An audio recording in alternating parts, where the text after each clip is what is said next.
നമസ്കാരം, ജന്മഭൂമിയിലേക്ക് സ്വാഗതം. വാർത്തകൾ ചുരുക്കത്തിൽ. യൂട്യൂബ് ചാനലിലൂടെ നടയടച്ചതിനു ശേഷം ശബരിമല കാഴ്ച എന്ന തലക്കെട്ടിൽ 10 മിനിറ്റ് ദൈർഘ്യമുള്ള വീഡിയോ ഏപ്രിൽ 24-ന് അപ്ലോഡ് ചെയ്ത യൂട്യൂബർക്കെതിരെ കേസെടുത്ത് പമ്പ പോലീസ്. അതീവ സുരക്ഷാ മേഖലയായ ശബരിമലയിൽ നട അടച്ചു കഴിഞ്ഞാൽ പമ്പയിൽ നിന്ന് മുകളിലേക്ക് പോകാൻ അധികൃതർക്കല്ലാതെ അനുവാദമില്ലാത്ത പശ്ചാത്തലത്തിലാണ് ഒരു മനുഷ്യൻ പോലും ഇല്ലാത്ത ദൃശ്യങ്ങൾ യൂട്യൂബിൽ വന്നത്. ശബരിമലയിൽ ഹൈക്കോടതി നിയോഗിച്ചിരിക്കുന്ന special commissioner R Jayakrishnan Pamba പോലീസിനോടും വനം വകുപ്പിനോടും റിപ്പോർട്ട് തേടി.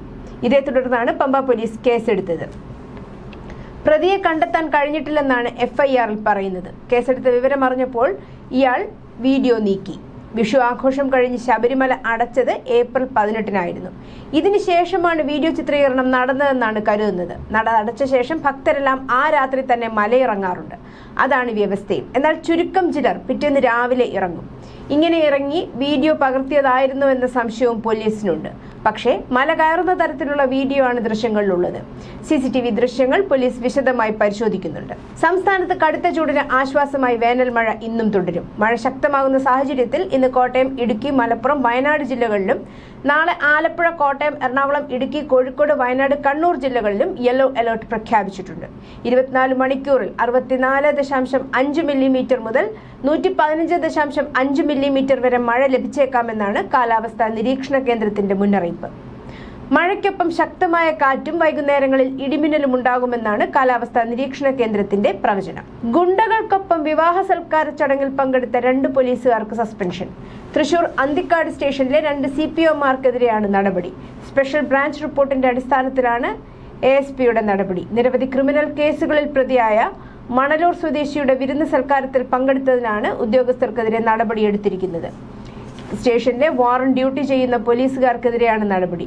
മുജീബ് റഹ്മാൻ, അമൽദേവ് എന്നീ ഉദ്യോഗസ്ഥരാണ് സസ്പെൻഡ് ചെയ്യപ്പെട്ടിരിക്കുന്നത്. മുഖ്യമന്ത്രി പിണറായി വിജയനും അദ്ദേഹത്തിന്റെ ചീഫ് പ്രിൻസിപ്പൽ സെക്രട്ടറിയും കിഫ്ബി CEOയുമായ ഡോക്ടർ KM എബ്രഹാമിനുമെതിരെ ഗുരുതര ആരോപണങ്ങളുമായി സസ്പെൻഡ് ചെയ്യപ്പെട്ട principal secretary doctor B Ashok KIIFB കടമെടുത്തത് ഉൾപ്പെടെയുള്ള പൊതുപണം തുടർഭരണം ഉറപ്പിക്കാനുള്ള പ്രചാരണത്തിനായി ചിലവിട്ടെന്നും എബ്രഹാമിന്റെ നടപടികൾക്ക് കൂട്ടുനിൽക്കാത്തവരെ നശിപ്പിക്കാനുള്ള ശ്രമമാണ് നടക്കുന്നതെന്നും അദ്ദേഹം മാധ്യമങ്ങൾക്ക് മുന്നിൽ ആരോപിച്ചു. മുഖ്യമന്ത്രിയുടെ പ്രതികാരമാണ് സസ്പെൻഷന് പിന്നിൽ. ഏപ്രിൽ 9-ന് ജനങ്ങൾ പിരിച്ചുവിട്ട സർക്കാരാണിത്. ആ ഉത്തരവ് മേശപ്പുറത്തിരുന്നോട്ടെ, കേസിന് പോകുന്നില്ല. പുതിയ സർക്കാർ സത്യപ്രതിജ്ഞ ചെയ്ത് അധികാരമേൽക്കുന്ന ദിവസം സസ്പെൻഷൻ ഉത്തരവ് പുനഃസ്ഥാപിക്കുമെന്ന് ഞാൻ വിശ്വസിക്കുന്നു, അശോക് പറഞ്ഞു. കേരളത്തിന്റെ ആശുപത്രിവാസ നിരക്ക് ദേശീയ ശരാശരിയേക്കാൾ 3 ഇരട്ടി. കേന്ദ്ര സ്ഥിതിവിവര കണക്കനുസരിച്ച് മന്ത്രാലയം പ്രസിദ്ധീകരിച്ച national sample survey house hold social consumption health റിപ്പോർട്ടിലാണ് ഇത് വ്യക്തമാക്കുന്നത്. മറ്റ് സംസ്ഥാനങ്ങളെക്കാൾ കൂടുതൽ രോഗാവസ്ഥ റിപ്പോർട്ട് ചെയ്യുന്ന സംസ്ഥാനം കേരളമാണെന്നും റിപ്പോർട്ടിൽ പറയുന്നു. 100 പേരിൽ 13.1 എന്ന നിരക്കിലാണ് രാജ്യത്ത് രോഗാവസ്ഥ റിപ്പോർട്ട് ചെയ്യുന്നത്. എന്നാൽ കേരളത്തിൽ 100-ൽ 39.7 പേർക്കാണ്. ബംഗളൂരുവിൽ മലയാളി നഴ്സിംഗ് വിദ്യാർത്ഥിയെ കോളേജ് ഹോസ്റ്റലിൽ തൂങ്ങി മരിച്ച നിലയിൽ കണ്ടെത്തി. ബംഗളൂരു BTL സ്കൂൾ ഓഫ് നഴ്സിംഗിലെ 2ാം വർഷ വിദ്യാർത്ഥി അരുവിക്കര പാണ്ടിയോട് കുന്നിൽ വീട്ടിൽ ആദിത്യനാണ് മരിച്ചത്. 19 വയസ്സായിരുന്നു. ബുധനാഴ്ച ഉച്ചയോടെയാണ് ആദിത്യൻ മരിച്ചതെന്നാണ് കോളേജ് അധികൃതർ ബന്ധുക്കളെ അറിയിച്ചത്. ഹോസ്റ്റലിൽ ഒരു മുറിയിൽ 4 വിദ്യാർത്ഥികൾക്കൊപ്പമാണ് ആദിത്യൻ താമസിച്ചിരുന്നത്. ഈ മുറിക്ക് തൊട്ടടുത്തുള്ള ചെറിയ മുറിയിലാണ് തൂങ്ങി മരിച്ച നിലയിൽ കണ്ടത്. ഈ മുറി അകത്തു നിന്ന് പൂട്ടിയിരിക്കുന്നത് ശ്രദ്ധയിൽപ്പെട്ട വിദ്യാർത്ഥികളുടെ പരിശോധനയിലാണ് കണ്ടെത്തിയെന്നാണ് കോളേജ് അധികൃതർ പറയുന്നത്. പെയിന്റിംഗ് തൊഴിലാളിയായ S പ്രദീപ് കുമാറിന്റെയും V അശ്വതിയുടെയും മകനാണ് ആദിത്യൻ. സഹോദരി കൃഷ്ണ. ബന്ധുക്കൾ ബംഗളൂരുവിലെത്തി മൃതദേഹം ഏറ്റുവാങ്ങി. ഇന്ന് നാട്ടിലെത്തിക്കും. ക്ഷീര കർഷകരുടെ നാളുകളായുള്ള ആവശ്യങ്ങൾക്കൊടുവിൽ പാൽ വിലയിൽ 4 രൂപയുടെ വർധന വരുത്താൻ മിൽമ തീരുമാനിച്ചിരിക്കുകയാണ്. 4 വർഷങ്ങൾക്ക് ശേഷമാണ് ഇത്തരമൊരു തീരുമാനം. എന്നാൽ പശു വളർത്തലുമായി ബന്ധപ്പെട്ട ചെലവുകൾ വർദ്ധിച്ചതിന് പരിഹാരത്തിനോ ഈ രംഗത്തു നിന്ന് വിട്ടുപോയവരെ മടക്കിക്കൊണ്ടുവരുവാനുള്ള സാധ്യതയ്ക്കോ ഈ വർധന പര്യാപ്തമല്ല. കർഷകക്ഷേമം കണക്കിലെടുത്താണ് വർധനയെന്നാണ് മിൽമയുടെ അവകാശവാദം. പക്ഷേ കർഷകന് എന്ത് നേട്ടമെന്ന ചോദ്യത്തിന് വ്യക്തമായ ഉത്തരവില്ല. 12 വർഷം മുമ്പ് ഒപ്പുവെച്ച ദീർഘകാല വൈദ്യുതി വാങ്ങൽ കരാർ റദ്ദാക്കിയത് സർക്കാർ അറിവോടെയാണെന്നും പുതിയ കരാറിലൂടെ ലഭിക്കുന്ന കോടികളുടെ കമ്മീഷനാണ് ലക്ഷ്യമെന്നും ആരോപണം. 2014-ൽ ഉമ്മൻചാണ്ടി സർക്കാരിന്റെ കാലത്താണ് യൂണിറ്റിന് 4.29 രൂപയ്ക്ക് KSEB 465 മെഗാവാട്ട് വൈദ്യുതി വാങ്ങാൻ വിവിധ കമ്പനികളുമായി 25 വർഷത്തെ ദീർഘകാല കരാർ ഒപ്പിട്ടത്. കരാർ കാലാവധി തീരാൻ 14 വർഷം ശേഷിക്കെ 2025-ൽ ഇത് റദ്ദാക്കി. ഉയർന്ന തുകയ്ക്ക് പുതിയ കരാർ ഒപ്പിടുമ്പോൾ സ്വകാര്യ വൈദ്യുതി കമ്പനികളിൽ നിന്ന് കമ്മീഷനായി ലഭിക്കുന്ന കോടികളിൽ കണ്ണുവെച്ചാണ് കരാർ റദ്ദാക്കിയതെന്ന ആരോപണം ശക്തമാണ്. പുതിയ സർക്കാർ സാമ്പത്തിക ഞെരുക്കത്തിൽ നട്ടം തിരിയാൻ സാധ്യത. ശമ്പള പരിഷ്കരണം, ക്ഷേമ പെൻഷൻ വർധന, DA, ലീവ് സറണ്ടർ തുടങ്ങിയവയുടെ കുടിശ്ശിക, കിഫ്ബിയുടെ വായ്പാ തിരിച്ചടപ്പ്, വർദ്ധിക്കുന്ന ധനക്കമ്മി, പുറമെ കേന്ദ്ര സർക്കാരിന്റെ സാമ്പത്തിക നിയന്ത്രണവും കടമെടുപ്പ് പരിധി വെട്ടിക്കുറയ്ക്കലും എല്ലാം കൂടിയാവുമ്പോൾ ശരിക്കും വീർപ്പുമുട്ടും. കണ്ണൂർ കോർപ്പറേഷൻ ഓഫീസിലെ സൈറൻ മുഴക്കുന്നത് നിർത്തിയ ഹൈക്കോടതി വിധിയിൽ സുപ്രീം കോടതി നോട്ടീസ്. കോർപ്പറേഷൻ നൽകിയ ഹർജിയിലാണ് കോടതി നോട്ടീസ് അയച്ചത്. 135 വർഷമായി നിലനിൽക്കുന്ന സൈറൻ മുഴക്കൽ തുടരാൻ അനുവദിക്കണമെന്നാവശ്യപ്പെട്ടാണ് കണ്ണൂർ കോർപ്പറേഷൻ സുപ്രീം കോടതിയെ സമീപിച്ചത്. സ്കൂളുകൾ, ആശുപത്രികൾ, നഴ്സിംഗ് സ്ഥാപനങ്ങൾ എന്നിവയുള്ള നഗരഹൃദയത്തിലാണ് ഈ സൈറൻ മുഴക്കുന്നതെന്ന് ജസ്റ്റിസുമാരായ അരവിന്ദ് കുമാർ, PB വരാലെ എന്നിവരടങ്ങിയ ബെഞ്ച് ചൂണ്ടിക്കാട്ടി. 94.9 ഡെസിബലിൽ എന്തിനാണ് സൈറൻ മുഴക്കുന്നതെന്ന് സുപ്രീം കോടതി ആരാഞ്ഞു. കാസർഗോഡ് വെള്ളരിക്കുണ്ട് താലൂക്ക് ഓഫീസിന് സമീപമുണ്ടായ വാഹനാപകടത്തിൽ ഓട്ടോറിക്ഷ ഡ്രൈവർ മരിച്ചു. പുങ്കഞ്ചാൽ കൊടിയംകുണ്ട് സ്വദേശി രാജുവാണ് കൊല്ലപ്പെട്ടത്. വെള്ളരിക്കുണ്ട് പോലീസ് സ്റ്റേഷനിലെ ജീപ്പാണ് ഓട്ടോയുമായി കൂട്ടിയിടിച്ചത്. അപകടത്തിൽ പോലീസ് ജീപ്പിലുണ്ടായിരുന്ന ASIക്കും പരിക്കേറ്റിട്ടുണ്ട്. സ്റ്റേഷനിലെ ഒരു ഉദ്യോഗസ്ഥന്റെ വിരമിക്കൽ ചടങ്ങിൽ പങ്കെടുക്കാൻ പോലീസ് സംഘം പോകുന്നതിനിടെയാണ് ഓട്ടോയുമായി ജീപ്പ് കൂട്ടിയിടിച്ചത്. ഗുരുതരമായി പരിക്കേറ്റ രാജുവിനെ നാട്ടുകാർ ഉടൻ തന്നെ ആശുപത്രിയിൽ എത്തിച്ചെങ്കിലും ചികിത്സയിലിരിക്കെ മരണപ്പെടുകയായിരുന്നു. അപകടത്തിന് പിന്നാലെ സ്ഥലത്ത് സംഘർഷാവസ്ഥ ഉടലെടുത്തു. അപകടത്തിൽപ്പെട്ട പോലീസ് വാഹനം ഉടൻ തന്നെ ക്രെയിൻ ഉപയോഗിച്ച് സംഭവ സ്ഥലത്തു നിന്ന് മാറ്റാൻ പോലീസ് ശ്രമിച്ചതാണ് നാട്ടുകാരെ ചൊടിപ്പിച്ചത്. തെളിവുകൾ നശിപ്പിക്കാനാണ് പോലീസ് തിടുക്കം കാട്ടുന്നതെന്ന് ആരോപിച്ച് നാട്ടുകാർ പ്രതിഷേധവുമായി രംഗത്തെത്തി. നാട്ടുകാരുടെ ശക്തമായ പ്രതിഷേധത്തെ തുടർന്ന് പോലീസ് വാഹനം മാറ്റാനുള്ള നീക്കം താൽക്കാലികമായി ഉപേക്ഷിച്ചു. ഗുരുവായൂരിൽ ഹിന്ദു MLA വരണമെന്ന പ്രസ്താവന ആവർത്തിച്ച് BJP സ്ഥാനാർത്ഥി അഡ്വക്കേറ്റ് B. ഗോപാലകൃഷ്ണൻ. 50 വർഷമായി ഗുരുവായൂരിൽ ഹിന്ദു MLA ഇല്ലെന്നും അതാണ് താൻ ചോദ്യം ചെയ്തതെന്നും പോലീസല്ല ഏത് നിയമം വന്നാലും തന്റെ പ്രസ്താവനയിൽ ഉറച്ചു നിൽക്കുന്നുവെന്നും ഗോപാലകൃഷ്ണൻ പറഞ്ഞു. തിരുവനന്തപുരത്ത് നടന്ന അനന്തപുരി ഹിന്ദു മഹാസമ്മേളനത്തിന്റെ ഉദ്ഘാടന ചടങ്ങിൽ പ്രസംഗിക്കുകയായിരുന്നു ഗോപാലകൃഷ്ണൻ. ഹൈക്കോടതി മുൻ ജഡ്ജി ജസ്റ്റിസ് N. നഗരേഷാണ് സമ്മേളനം ഉദ്ഘാടനം ചെയ്തത്. മണിപ്പൂർ ഡയറി എന്ന സിനിമയുടെ സംവിധായകനെതിരെ അടക്കം കോടതിയിൽ രഹസ്യമൊഴി നൽകി കുംഭമേള വൈറൽ താരം. സംവിധായകൻ സനോജ് മിശ്ര മോശമായി പെരുമാറിയെന്നും BHP നേതാവ് അനിൽ വിളയിൽ തനിക്കെതിരെ നുണപ്രചാരണം നടത്തിയെന്നും ചൂണ്ടിക്കാട്ടി പെൺകുട്ടി എറണാകുളം സെൻട്രൽ പോലീസിൽ പരാതി നൽകിയിരുന്നു. ഈ പരാതിയിൽ പോലീസ് കേസെടുക്കുകയും ചെയ്തിരുന്നു. ഈ കേസിലാണ് എറണാകുളം CJM കോടതിയിലെ മജിസ്ട്രേറ്റിന് മുന്നിലെത്തി പെൺകുട്ടി രഹസ്യമൊഴി നൽകിയത്.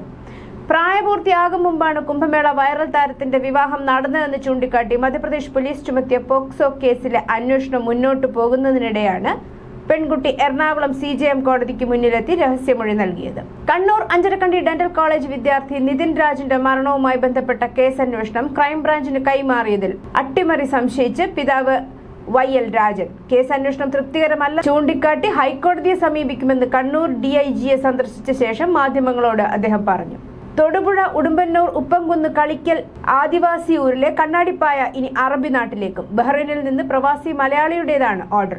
US, ബംഗളൂരു, ഡൽഹി തുടങ്ങി വിവിധയിടങ്ങളിലേക്ക് കണ്ണാടിപ്പായ നൽകിയിട്ടുണ്ടെങ്കിലും ഗൾഫ് രാജ്യത്ത് നിന്ന് ആവശ്യക്കാരെത്തുന്നത് ആദ്യമാണ്. മെയ്യീറ്റ, ന്യൂഞ്ഞിലീറ്റ എന്ന പ്രത്യേകതരം മുള ഉപയോഗിച്ചാണ് നിർമ്മാണം. ഇടുക്കിയിലെ വൈശാലി വനത്തിൽ നിന്നുമാണ് ഇവ വെട്ടിയെടുക്കുന്നത്. ഒരു പായ നെയ്തെടുക്കാൻ 15 മുതൽ 20 ദിവസം വരെ വേണം. വലിപ്പമനുസരിച്ച് 1500 മുതൽ 40,000 വരെയാണ് വില.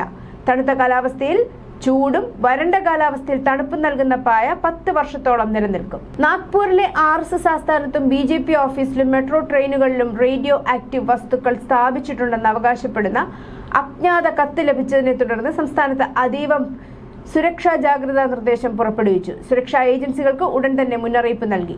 NDRFന്റെയും ആണവ വിദഗ്ധരുടെയും സഹായത്തോടെ പരാമർശിച്ച എല്ലാ സ്ഥലങ്ങളിലും സമഗ്രമായ തിരച്ചിൽ നടത്തി. പക്ഷേ ഇതുവരെ ഒരു റേഡിയോ ആക്റ്റീവ് വസ്തുക്കളും കണ്ടെത്തിയിട്ടില്ല. അസം മുഖ്യമന്ത്രി ഹിമന്ത ബിശ്വ ശർമ്മയുടെ ഭാര്യയ്ക്കെതിരെ പരാമർശം നടത്തിയ കേസിൽ കോൺഗ്രസ് നേതാവ് പവൻ ഖേരയുടെ മുൻകൂർ ജാമ്യാപേക്ഷ സുപ്രീം കോടതി വിധി പറയാൻ മാറ്റി. മുൻകൂർ ജാമ്യാപേക്ഷ ഗുവാഹട്ടി ഹൈക്കോടതി തള്ളിയതിനെ തുടർന്നാണ് ഖേര സുപ്രീം കോടതിയിലെത്തിയത്. ഖേരയ്ക്കെതിരായ ആരോപണങ്ങൾ വിചാരണയിൽ തെളിയേണ്ടതാണെന്നും അറസ്റ്റ് ചെയ്ത് പ്രയാസപ്പെടുത്തേണ്ടതില്ലെന്നും അദ്ദേഹത്തിനായി ഹാജരായ മുതിർന്ന അഭിഭാഷകൻ അഭിഷേക് മനു സിംഗ്വി വാദിച്ചു. കൊൽക്കത്തയിലെ സ്ട്രോങ് റൂം ക്രമക്കേട് ആരോപണം അടിസ്ഥാനരഹിതമാണെന്ന് കേന്ദ്ര തെരഞ്ഞെടുപ്പ് കമ്മീഷൻ. കൊൽക്കത്തയിലെ EVM സ്ട്രോങ് റൂമായ ഖുദിറാം അനുശീലൻ കേന്ദ്രത്തിന് പുറത്ത് തൃണമൂൽ കോൺഗ്രസ് സ്ഥാനാർത്ഥികൾ കുത്തിയിരിപ്പ് സമരം നടത്തിയതിന് പിന്നാലെയാണ് കമ്മീഷന്റെ വിശദീകരണം. തങ്ങൾ പരാതികൾ പരിശോധിച്ചുവെന്നും എന്നാൽ അതിൽ വസ്തുതകളൊന്നും കണ്ടെത്താനായില്ലെന്നും തെരഞ്ഞെടുപ്പ് കമ്മീഷൻ വൃത്തങ്ങൾ അറിയിച്ചു. സ്ട്രോങ് റൂമിനുള്ളിൽ ക്രമവിരുദ്ധമായ പ്രവർത്തനങ്ങൾ നടക്കുന്നുവെന്നാരോപിച്ച് TMC സ്ഥാനാർത്ഥികളായ കുനാൽ ഘോഷും ശശി പഞ്ചയും സമരത്തിനിറങ്ങിയതോടെ വലിയ നാടകീയ രംഗങ്ങൾക്കാണ് ഖുദിറാം അനുശീലൻ കേന്ദ്രത്തിന് മുന്നിൽ അരങ്ങേറിയത്. സ്ട്രോങ് റൂമുകൾക്ക് 24 മണിക്കൂറും കാവൽ നിൽക്കണമെന്ന് മുഖ്യമന്ത്രി മമതാ ബാനർജി പാർട്ടി പ്രവർത്തകരോട് ആവശ്യപ്പെട്ടതിന് പിന്നാലെയായിരുന്നു ഈ പ്രതിഷേധം. ഉത്തർപ്രദേശിലെ കൗശാംബിയിലുള്ള സർക്കാർ മെഡിക്കൽ കോളേജിൽ ശസ്ത്രക്രിയയ്ക്കിടെ 22 വയസ്സുകാരിയുടെ സ്വകാര്യ ദൃശ്യങ്ങൾ പകർത്തി വാട്സാപ്പ് ഗ്രൂപ്പുകളിൽ പ്രചരിപ്പിച്ചതായി പരാതി. സംഭവത്തിൽ പോലീസ് അന്വേഷണം ആരംഭിച്ചു. സംസ്ഥാന വനിതാ കമ്മീഷൻ അംഗത്തിന്റെ ഇടപെടലിനെ തുടർന്നാണ് നടപടി. US ഇറാൻ യുദ്ധം മൂലമുണ്ടായ ആഗോള അസ്ഥിരതയ്ക്കിടയിൽ 19 കിലോഗ്രാം വാണിജ്യ LPG സിലിണ്ടറുകൾക്ക് ഇന്നു മുതൽ 993 രൂപയുടെ കുത്തനെയുള്ള വില വർധനവ് സർക്കാർ നടപ്പാക്കി. ഡൽഹിയിൽ ഇപ്പോൾ ഒരു സിലിണ്ടറിന് 3071 രൂപ 50 പൈസയാണെന്ന് ഇന്ത്യൻ ഓയിൽ കോർപ്പറേഷൻ അറിയിച്ചു. ഗാർഹിക വാതക നിരക്കുകൾ മാറ്റമില്ലാതെ തുടരുന്നു. മധ്യപ്രദേശിലെ ജബൽപൂരിലെ നർമ്മദാ നദിയിലെ ബാർഗി അണക്കെട്ട് പ്രദേശത്ത് വ്യാഴാഴ്ച വൈകുന്നേരം 30ഓളം പേർ സഞ്ചരിച്ചിരുന്ന ഒരു കപ്പൽ മുങ്ങി. 3 സ്ത്രീകൾ ഉൾപ്പെടെ 6 പേർ മരിച്ചു. സുരക്ഷാ പ്രവർത്തനങ്ങൾ പുരോഗമിക്കുന്നു. അമിതഭാരം മൂലമാണ് അപകടം സംഭവിച്ചതെന്ന് റിപ്പോർട്ടുകൾ പറയുന്നു. പശ്ചിമേഷ്യൻ യുദ്ധഭീതിയെ തുടർന്ന് പൗരന്മാർക്ക് 3 രാജ്യങ്ങളിലേക്ക് യാത്രാവിലക്ക് ഏർപ്പെടുത്തി UAE. ഇറാൻ, ലബനൻ, ഇറാഖ് എന്നീ രാജ്യങ്ങളിലേക്കുള്ള യാത്ര പാടില്ലെന്ന് UAE പൗരന്മാർക്ക് നിർദ്ദേശം നൽകി. നിലവിൽ ഈ രാജ്യങ്ങളിലുള്ള എല്ലാ UAE പൗരന്മാരും ഉടൻ തന്നെ UAEയിലേക്ക് മടങ്ങണമെന്നും വിദേശകാര്യ മന്ത്രാലയം അഭ്യർത്ഥിച്ചു. അമേരിക്കൻ ബാങ്കിംഗ് സ്ഥാപനമായ JP മോർഗൻ ചേസിലെ മുതിർന്ന ഉദ്യോഗസ്ഥ ലോർണ ഹജ്നിക്കെതിരെ പീഡനക്കേസ് ഉയർന്നുവന്നു.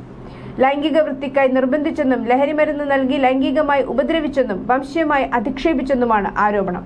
ആവശ്യങ്ങൾക്ക് വഴങ്ങിയില്ലെങ്കിൽ തന്റെ കരിയർ ഇല്ലാതാക്കുമെന്ന് ഭീഷണിപ്പെടുത്തിയതായും പരാതിയിൽ പറയുന്നു. News desk Janmabhumi.